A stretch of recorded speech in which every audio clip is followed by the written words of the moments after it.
My name is Laura Mitchell. I'm 29 years old and a first responder in Washington's emergency rescue team.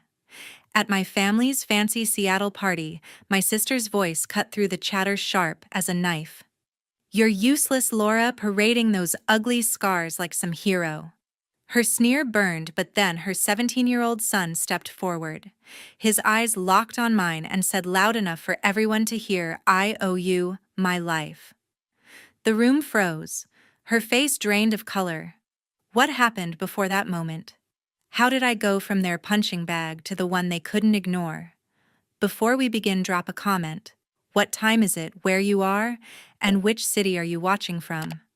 And if this story resonates with you, don't hesitate to share a moment when you stood up for yourself.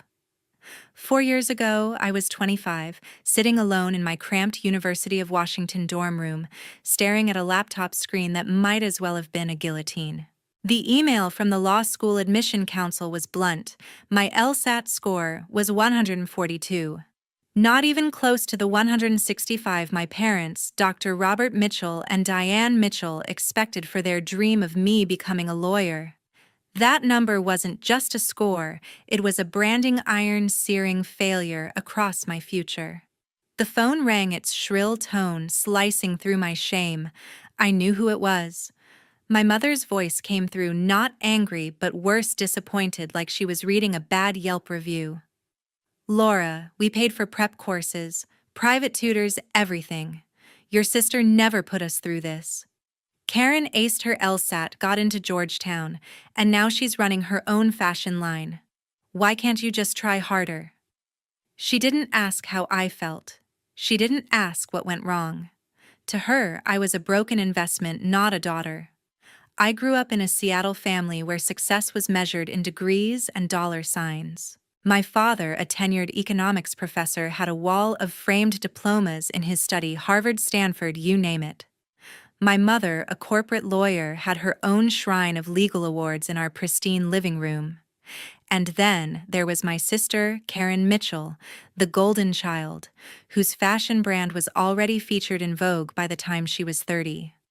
Our Queen Anne home was a museum of their achievements, every polished surface screaming perfection. I was the smudge on that glass. My high school track medals, my debate team trophies, they were shoved into a drawer unworthy of display. "Those are nice, dear," my mother once said, her smile as cold as the marble floor, before tucking my latest award behind a stack of Karen's business magazines. That LSAT score was the final nail. We were at dinner the next night, the kind of affair where my parents sipped $20 a glass Cabernet and discussed Karen's latest investor meeting. I sat there pushing my salmon around my plate, the weight of that 142 pressing on my chest. My father set his fork down, his movement slow, deliberate, like a judge about to deliver a verdict. He didn't look at me. He looked at my mother. "Diane, this is what happens when we let her coast. She's not cut out for law school or anything serious, it seems." His voice was calm, but it cut deeper than any yell. Karen, sitting across from me, smirked, her perfectly manicured nails tapping her wine glass. "Maybe you should stick to something easier, Laura, like managing one of my boutiques. At least you wouldn't embarrass us there." The air in the room turned thick, suffocating. I wanted to scream, to throw my plate at that smug grin, but I just sat there, my hands trembling under the table. My parents didn't defend me. They didn't even blink. To them, Karen was the blueprint, and I was the rough draft they'd rather shred. I'd spent my whole life trying to fit into their mold, late nights studying, skipping parties to prep for tests they'd chosen for me. But that night, something snapped. I wasn't just failing their expectations. I was suffocating in them. I excused myself, my voice barely a whisper, and slipped out to the back porch. The Seattle skyline glittered in the distance, but all I could see was that 142 glowing red in my mind, and Karen's smirk branding me as the family's black sheep. The next day, I wandered campus, a ghost among students who seemed to know exactly where they were going. My phone buzzed with a text from Karen. "Don't worry, sis, I'll talk to Mom and Dad.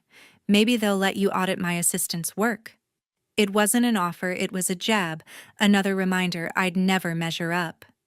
I deleted it, my chest tight with a mix of shame and rage. That's when I saw it, a small booth near the student center, a banner reading Washington State Emergency Response Team. Behind it stood a woman, maybe in her 60s, with gray hair pulled back, and a presence that didn't beg for attention, it demanded it. She wasn't handing out flyers or shouting slogans. She just looked at me, her eyes steady like she saw something I didn't. I didn't know her name yet, but that moment, that look, it changed everything. I stood frozen at the edge of the University of Washington's Student Center, the crowd buzzing around me like static. That woman behind the Washington State Emergency Response Team booth hadn't moved, her gray hair pulled tight in a bun, her posture radiating a quiet strength that made my own uncertainty feel like a weight. She didn't wave me over or flash a fake smile like the other recruiters. She just held my gaze, her eyes sharp but not unkind, like she could see the storm inside me. I stepped closer, drawn in despite myself. Her name tag read, Margaret Maggie Thompson, retired first responder. "You look like you're carrying something heavy," she said, her voice steady, cutting through the noise. "Want to tell me what it is?" I didn't know why I opened up, but I did. I told her about the LSAT, the 142 that branded me a failure, my mother's cold disappointment, my sister's smirk. Maggie didn't flinch or offer pity. Instead, she leaned forward, her hands clasped on the table. "I failed my first paramedic exam," she said. "Thought it was the end of the world. But out there, saving lives, you learn your worth isn't a number or a degree. It's what you do when everything's on the line." She slid a pamphlet across the table, her finger tapping a photo of a team pulling someone from a wrecked car. "This work isn't glamorous, but it's real." You, in her words, hit like a spark. For the first time in weeks, I felt something other than shame possibility. I spent the next few days researching. Emergency response wasn't law school or a corner office, but it was raw, urgent, alive. I saw videos of first responders wading through floods, pulling families from burning homes. Maggie's team trained in Oregon, tackling everything from wildfires to car crashes. I stayed up late, my laptop glowing with application forms, my heart racing at the thought of doing something that mattered. Not to my parents, not to Karen, but to me. I filled out the form, hit submit, and felt a knot in my stomach loosen just a little. A week later, I walked into our family's dining room, the same one where my father had called me a disappointment. The table was set with linen napkins and crystal glasses, the kind of setup my mother insisted on for important discussions. My parents were there, sipping coffee, my father flipping through a journal, my mother scrolling her phone. My sister Karen sat at the head of the table, her laptop open to some investor pitch. I took a deep breath, my hands steady for the first time in weeks. "I'm joining the Washington State Emergency Response Team," I said, my voice clear, louder than I expected. "I start training in Oregon next month." The room went quiet, the kind of silence that feels like a held breath. My father set his journal down, his eyes narrowing. "Emergency response," he said, his tone dripping with disbelief. "You're throwing away your future to play hero in a hard hat." My mother didn't look up from her phone, but her sigh was loud enough to fill the room. "Laura, this is just another impulsive move. You couldn't handle law school, and now you think you can handle... what, disasters?" Her words stung, but I was ready for them. I'd heard versions of this my whole life. Karen was worse. She closed her laptop with a sharp snap, her lips curling into that familiar smirk. "So you're running from failure, Laura. That's what this is, right? You bomb the LSAT so you sign up for some blue-collar charity stunt to feel better about yourself." She leaned back, crossing her arms. "You'll quit this too, just like everything else." Her words were a blade, but I didn't flinch. I looked straight at her. "I'm not quitting," I said. "This is my choice. I'm done chasing your shadow, Karen." My father shook his head, his voice cold. "This is a waste, Laura. You could still retake the LSAT. Get serious. We didn't raise you to waste your potential. My mother finally looked up, her eyes tired like I was a problem she didn't have time to fix. Why can't you be more like your sister? She said, not even trying to soften it. I stood there, my fists clenched, their words piling up like bricks around me. But Maggie's voice echoed in my head. Your worth isn't a number or a degree. I walked out there, disappointment heavy but no longer suffocating. For the first time, I wasn't running from them. I was running towards something. I stepped off the bus in Bend, Oregon, my duffel bag slung over my shoulder, the weight of it, nothing compared to the expectations I'd left behind in Seattle. The training camp for the Washington State Emergency Response Team was a sprawling facility, all concrete and chain-link fences buzzing with recruits who looked tougher than I felt. I was 26, my LSAT failure still a fresh scar, but Maggie's words, your worth isn't a number, pushed me forward. The first day, our lead instructor Daniel Carter didn't waste time. This isn't a game. He barked, his voice rough as gravel. You'll be tested physically, mentally, every way that matters. Quit now if you can't handle it. His eyes scanned us, lingering on me for a second like he could smell my doubt. The training was brutal.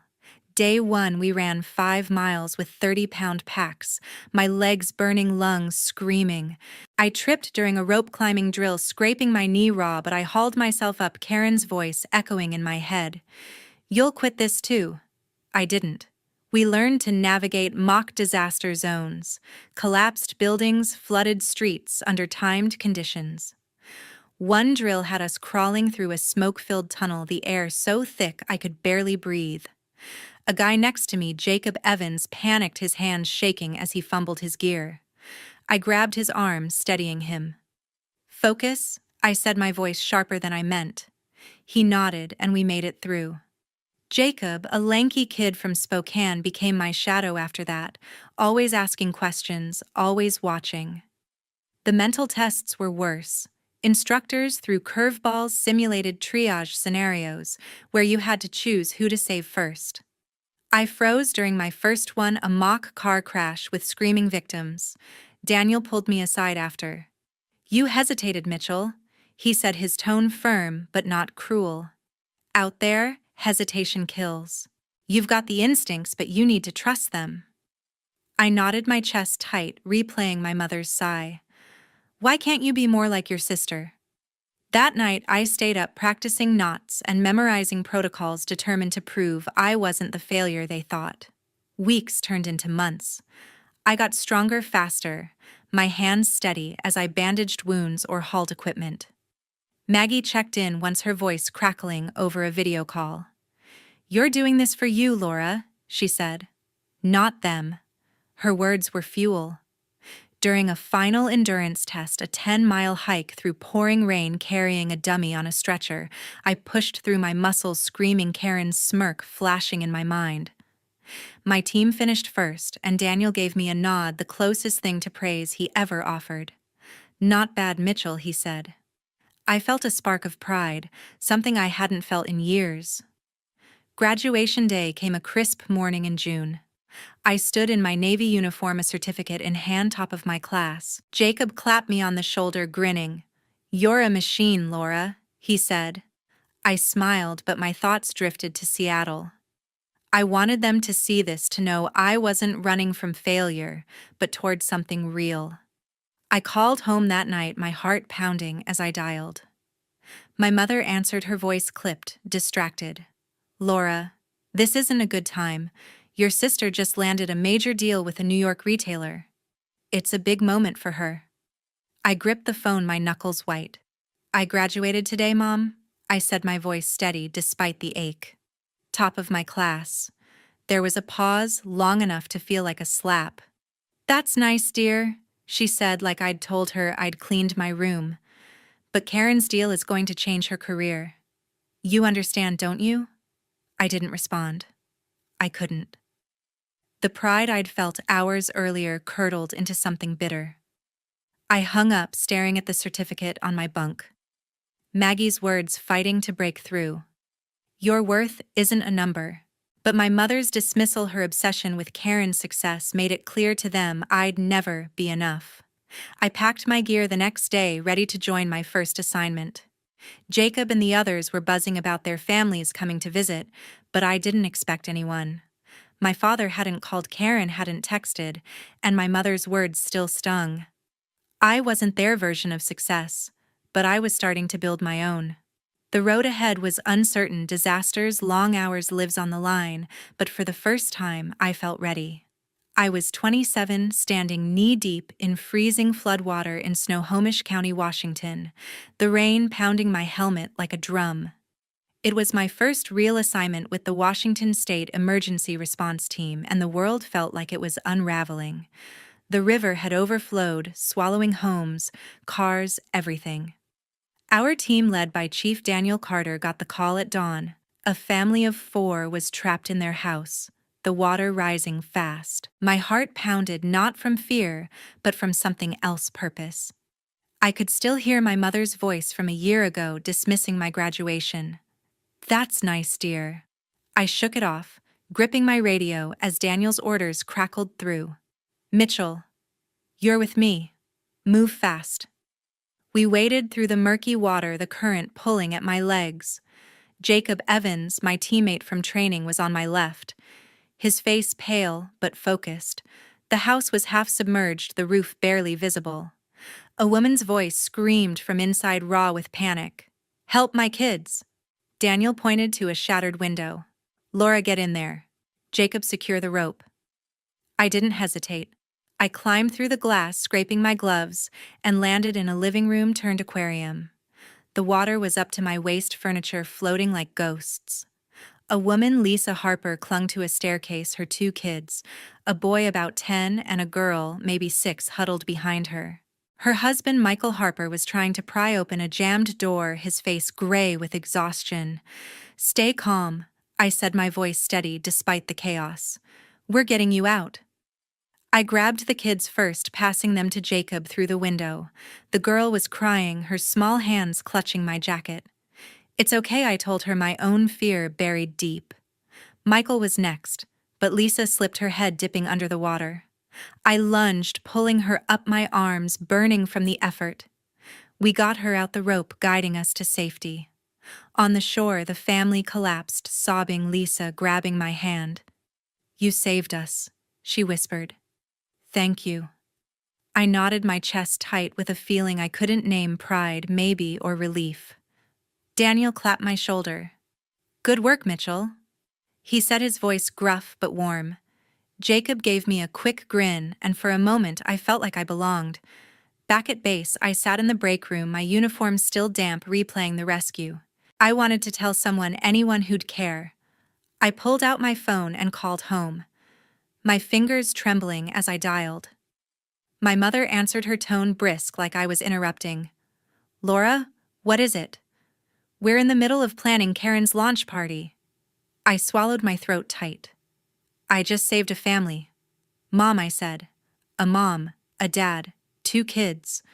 Their house was flooding and I got them out." There was a pause, then a sigh. "That's great, Laura. But you know your sister's brand is going international now. She's meeting with Paris buyers next week." Her words hit like a punch, but I pressed on. "Mom, I'm doing something real here. Doesn't that matter?"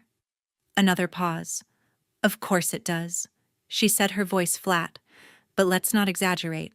You're just starting out." I hung up, my hands shaking.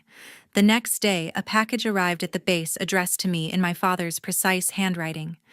I opened it, expecting maybe a letter, something to show they'd heard me. Instead, it was a stack of law school applications, glossy brochures for programs in Seattle, a post-it note from my mother. "You can still fix this. Laura, fix this." Like saving a family was a mistake, like my work was some childish game. Karen's name was scrawled on one brochure, a reminder of her Georgetown degree, her perfect path. I shoved the papers into a drawer, my jaw clenched. They didn't see me? They never would. Maggie's voice came back to me. "You're doing this for you." I held on to that because out here with people like Lisa and her kids, I was making a difference even if my family called it a game. The base was quiet that night, most of the team gone home. Jacob sat across from me eating a vending machine sandwich. "You okay, Laura?" he asked, his voice soft. I nodded, but my mind was on that package, those brochures mocking everything I'd fought for. I wasn't just a first responder, I was someone who'd saved lives. But to my family, I was still the failure who couldn't be Karen. The summer of my 29th year, Washington was burning, the Okanogan Complex fire. One of the worst in state history tore through forests, blackening the sky with smoke that choked the air. I was with the Washington State Emergency Response Team, my boots crunching on ash as we fought to evacuate a remote community near Twisp. Chief Daniel Carter's voice crackled over the radio. "Mitchell, you're on point. Get those civilians out." I nodded, my pulse, racing, the heat pressing against my gear like a living thing. Jacob Evans was at my side, his face streaked with soot, his eyes wide but steady. We'd done this before, but this fire was different, unrelenting, unpredictable. We reached a cluster of cabins, flames licking the trees nearby. A group of campers was trapped, their cars blocked by a fallen tree. Among them, I saw a face that stopped me cold, Ethan Mitchell, my 17-year-old nephew, Karen's son.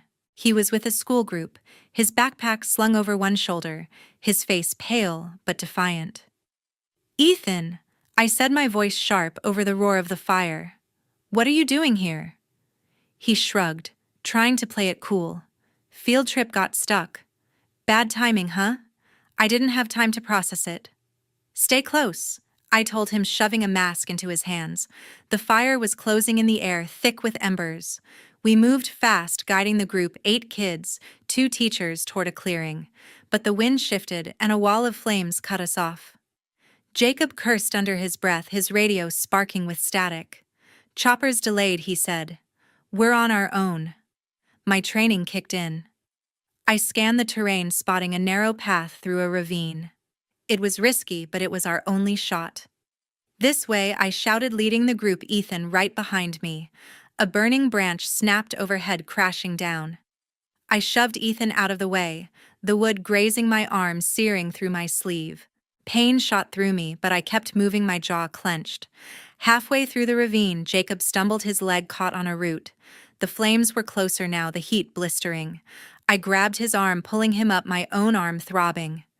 "Keep going," I yelled to the group. Ethan was helping a younger kid, his face set with determination. We reached the clearing, but the fire was still advancing.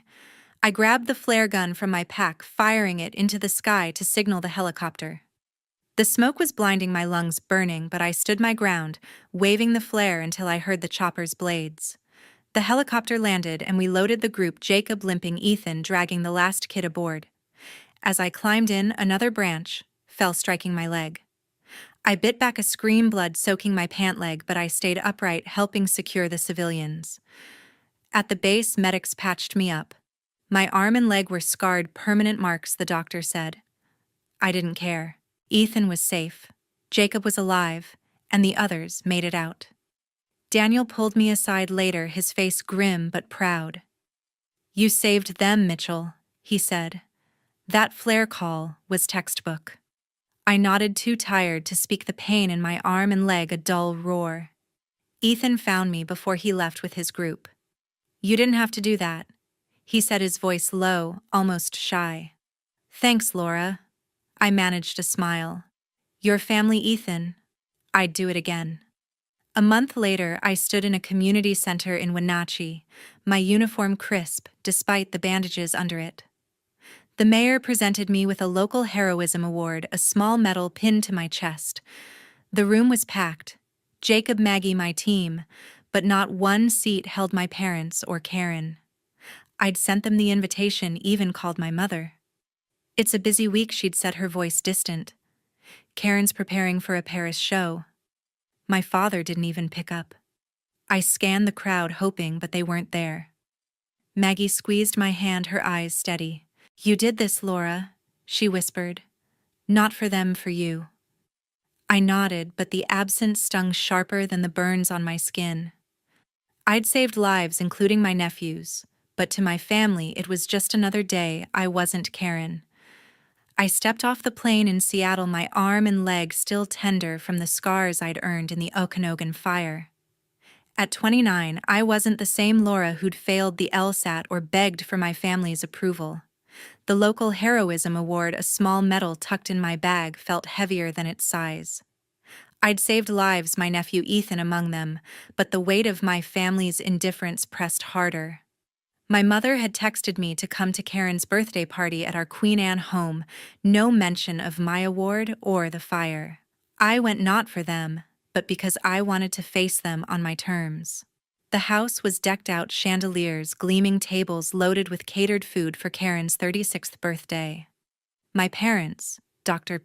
Robert Mitchell and Diane Mitchell, mingled with Seattle's elite business partners, fashion insiders, all there to toast my sister's latest triumph. Karen stood at the center, her dress designer, her smile practiced. Ethan was there too, slouched in a corner, his phone in hand. I wore a simple blazer, my scars hidden under long sleeves and pants, but they itched a reminder of what I'd done.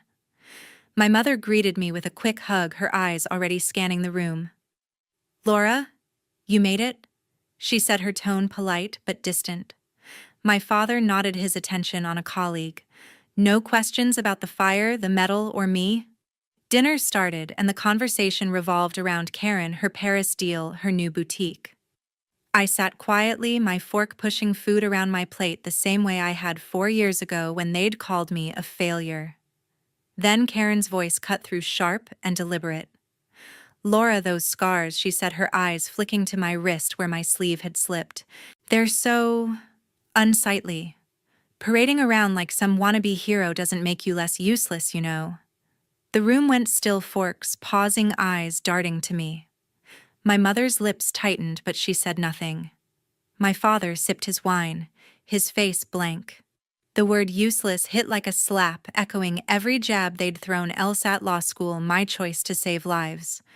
I opened my mouth, ready to fire back, but before I could, Ethan stood up, his chair scraping the floor.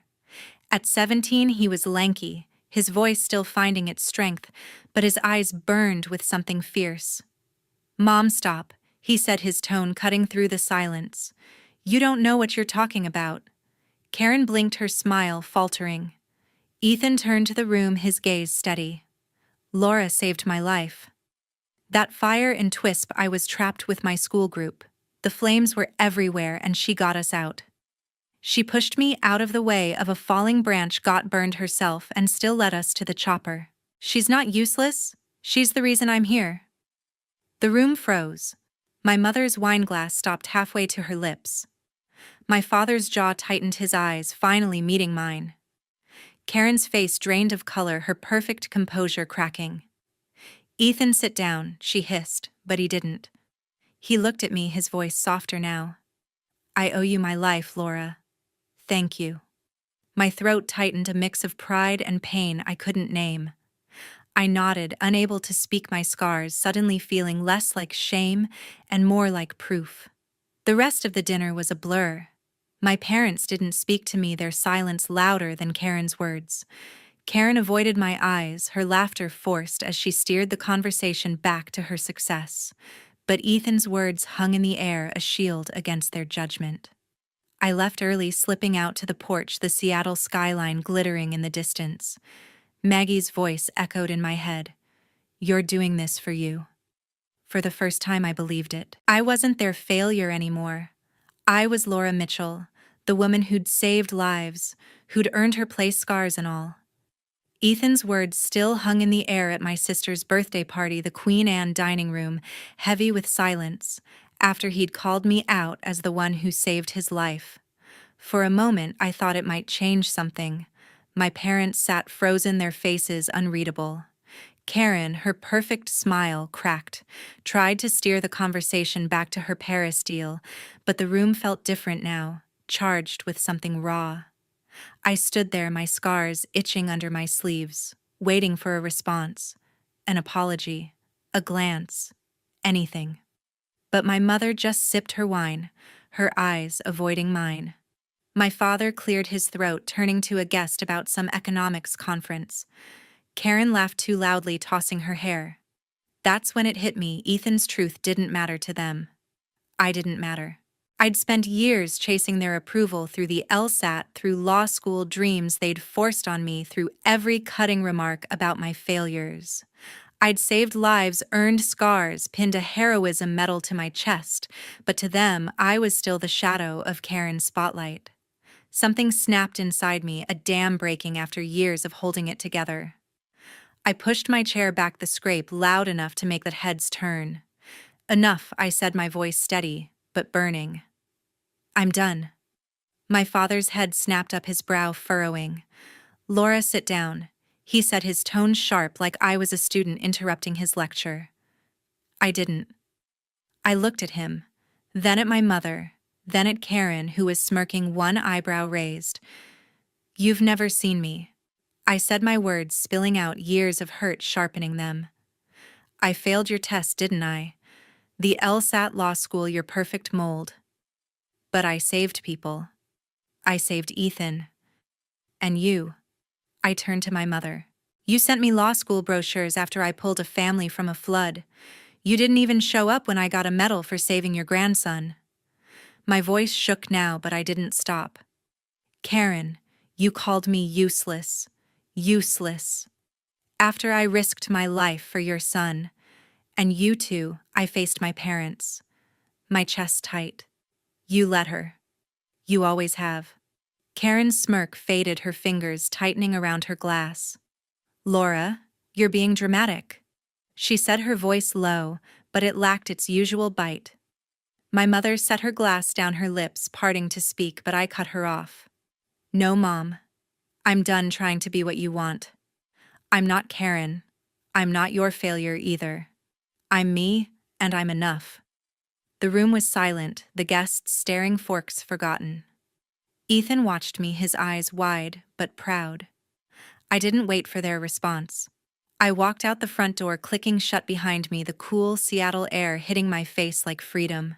I moved into a small apartment near the rescue team's base the next week, my medal and scars the only things I carried from that life. My phone buzzed one evening, Karen's name flashing on the screen. I almost didn't answer, but curiosity won. Her voice was softer than I'd ever heard, hesitant. Laura, I didn't mean it, she said. What I said at the party. I was wrong. I'm sorry. I waited for the relief, the warmth of her apology, but it didn't come. Her words felt like too little, too late, a bandage on a wound that had already scarred over. I don't need your sorry, Karen, I said, my voice calm. I needed you to see me. You never did. None of you did. Laura, please, she said, a crack in her voice. We can fix this. Your family. I closed my eyes. Maggie's words echoing. You're doing this for you. I've got my family, I said. The team. The people I save, Ethan. They see me. I don't need you anymore. I hung up my hands, steady, my heart lighter than it had been in years. I blocked her number, then my parents. I wasn't angry anymore. I was free. I sat on my balcony that night, the city lights stretching out below. My scars caught the glow, a map of everything I'd survived. I wasn't the girl who failed the LSAT or the sister who'd never measure up. I was Laura Mitchell, first responder, the woman who saved lives and found her own. For the first time, I didn't need their validation. I had my own. After that night, after the front door clicked shut behind me and the weight of their expectations finally slipped away, I returned to my work.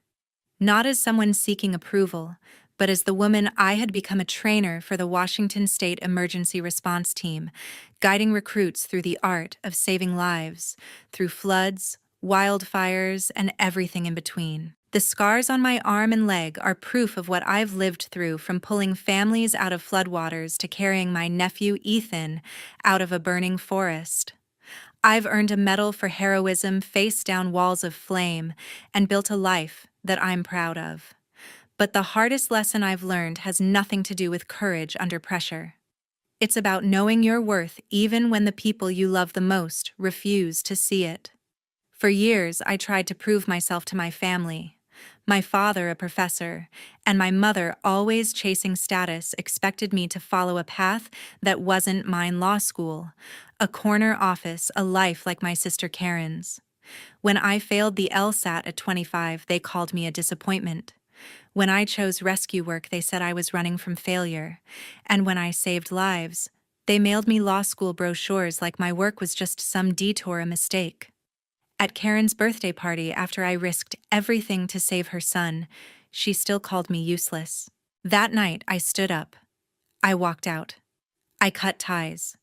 And that was the moment I realized something I wish I'd learned sooner. You can't let someone else's expectations define who you are. I used to think I needed their approval to feel complete. I used to sit at their dinner table, my heart racing, hoping to hear a word, just one of pride. But I always left empty-handed. It wasn't until I let go, really let go, that I found peace. I've built a new family now with my team, with people like Maggie who saw me from the beginning, and with Ethan who stood up for me when no one else did. My scars, my medal, my work, they're mine, not theirs. And here's what I want you to remember. Your value doesn't come from people who don't respect you. It comes from the choices you make, the lives you touch, and the person you choose to be every single day. Don't make the mistake I did. Don't spend years chasing validation from people who refuse to see your worth.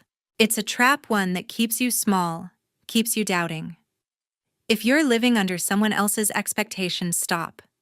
Ask yourself, who am I doing this for? If the answer isn't me, then it's not worth it. I had to learn that the hard way. But you don't have to. Find your path. Find your people. Find your purpose. Hold on to it and don't let anyone tell you that you're less than enough. I'm sharing this because I know I'm not alone. There are so many of you out there fighting to be seen to be enough. I want to hear your stories, your struggles, your victories, those moments when you finally realized your own worth. Share them in the comments. Let's start a conversation. And if this story resonates with you, hit that subscribe button. Because this isn't just about me, it's about all of us finding our way home. Thank you for listening. Thank you for being here. You're not invisible.